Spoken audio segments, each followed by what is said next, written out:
El pinzamiento femoroacetabular y la artroscopía de cadera en Arequipa, Perú, entre los años 2015 y 2019.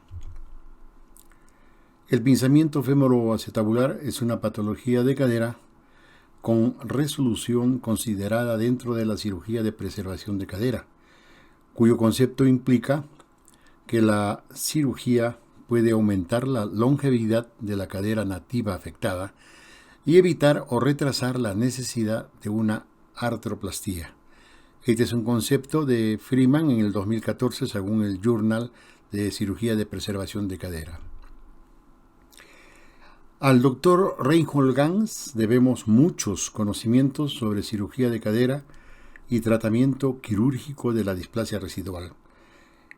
Desarrolló la osteotomía periacetabular, la cual de alguna manera llevó a describir el pinzamiento femoroacetabular. De la displasia residual, el tratamiento de la osteotomía periacetabular de Ganz es considerada la mejor cirugía reorientadora del acetábulo. Aquí, con esta cirugía se logran evidenciar hallazgos del pinzamiento femoroacetabular que inicialmente en la sintomatología era atribuible a algún defecto en la corrección quirúrgica de esta osteotomía periacetabular. Esto al doctor Ganz le llamó la atención y entonces de ahí vino probablemente el gran hallazgo del pinzamiento femoroacetabular. Algunos conceptos del pinzamiento femoroacetabular.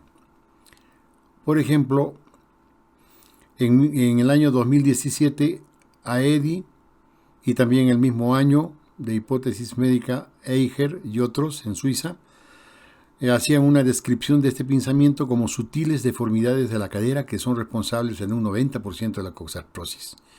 El pinzamiento femoroacetabular puede ser un factor muy importante del riesgo de coxartrosis.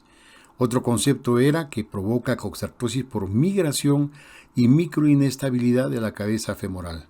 Este último concepto como que se acomoda un poco más a los últimos que aparecen en los diferentes papers y artículos.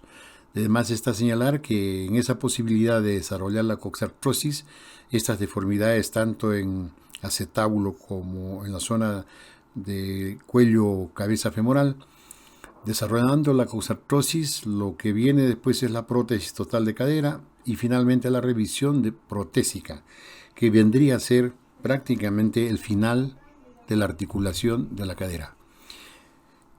Hay diferentes tipos de pinzamiento femoroacetabular. Hay una deformidad CAM, es un bump en la zona de cuello cabeza femoral, antero-lateral.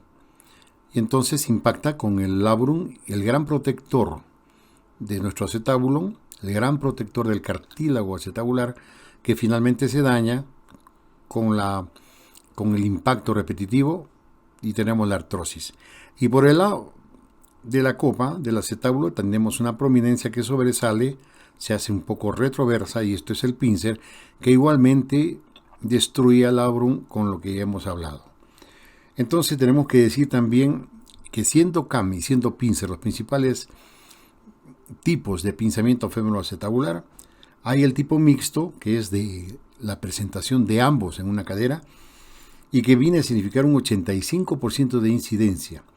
Además de eso tenemos que señalar que hay mecanismos pincer y CAM, no necesariamente relacionados muy estrictamente a las deformidades descritas. Por ejemplo, hay mecanismos del tipo, esta es una cadera normal, del tipo de orientación del acetábulo, retroversión acetabular, retroversión femoral o una marcada anteversión femoral. Este algoritmo es muy importante. Es el algoritmo de pincer y CAM que conocemos, que en el lado de pincer describe la deformidad general o focal, con una serie de elementos de producción hacia el daño de pinzamiento femoroacetabular. En el CAM, el elemento BAM óseo que da en la pistol grip, la forma de pistola, de mango de pistola lateral, o el tradicional, ya descrito así, CAM antero superior. Y hay mecanismos ya señalados como la retroversión femoral, coxavara, epifisiolistesis, Legg-Perthes, secuela de fractura, etc. La artroscopía de cadera, como ya se señaló en el año 2010, por escritos de Kahn, Gooding y otros, además el 2008 con Gosby, es necesario decir lo siguiente: la cirugía de preservación de cadera es muy importante en estas épocas y allí se encuentra la artroscopía de cadera para, nuestro caso, definir también el pinzamiento femoroacetabular. Y acá este concepto de los mencionados, decimos que el diagnóstico del pinzamiento femoroacetabular y la decisión de su tratamiento se basa con mucho cuidado en la queja sintomática, la evaluación clínica exhaustiva y la evidencia de imágenes radiológicas. Es necesario también que sepamos la patología regional extraarticular. Estamos obligados a conocer de manera nosográfica todas estas patologías como las que están mencionadas en el cuadro, ¿no es cierto? Porque pueden hacernos, detectándolas, podemos tener una mejor precisión en el diagnóstico, más aún con la ayuda de los elementos diagnósticos, podemos llegar a un diagnóstico más preciso para un tratamiento mejor. En el pinzamiento femoroacetabular quiero apuntar que la anamnesis es muy importante.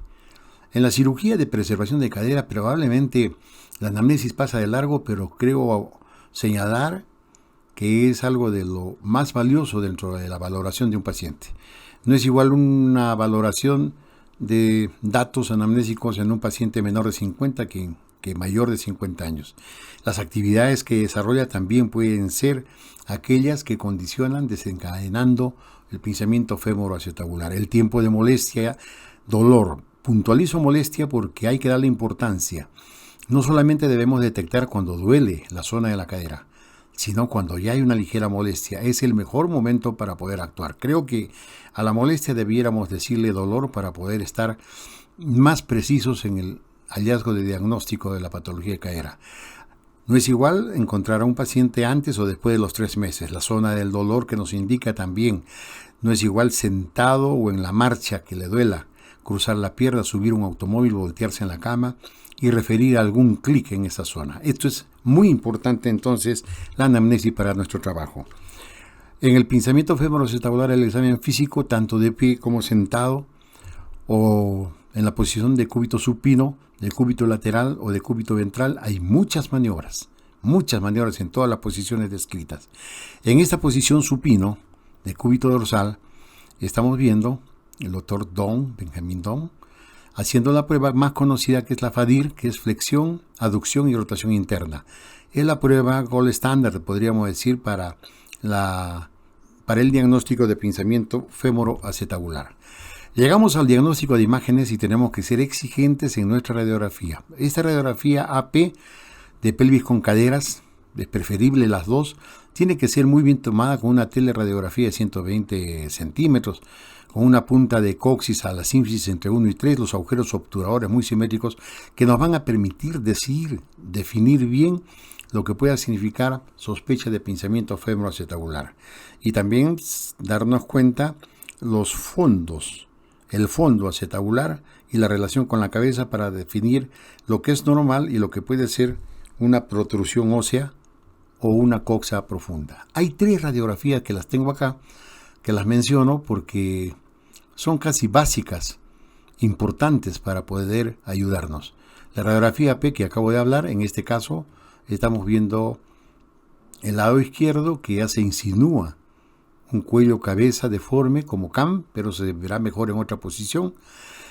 Y acá artrosis, este pinzamiento, sea en cualquier sector de la relación femoroacetabular, este pinzamiento menor de 2.5 ya es artrosis y acá ninguna cirugía de preservación debiera practicarse. La radiografía número 2 es la radiografía de Lequesne, falso perfil de pie, que nos ayuda a ver la cobertura anterior y lo que puede ser exageradamente un pincel. Y esta es la radiografía Dunn, 45 grados de flexión, 25 de abducción, que en esta de 45 nos permite ver exactamente cómo tenemos deformado la relación cuello-cabeza. Se puede usar también la radiografía de 90 grados de flexión y 25 de abducción para consolidar el ángulo alfa, que es un ángulo importante, tenerlo en cuenta. Hay otra serie de mediciones que no nos vamos a a detener, pero que ustedes deben tenerlas en cuenta para mejor precisión del diagnóstico de pinzamiento femoroacetabular.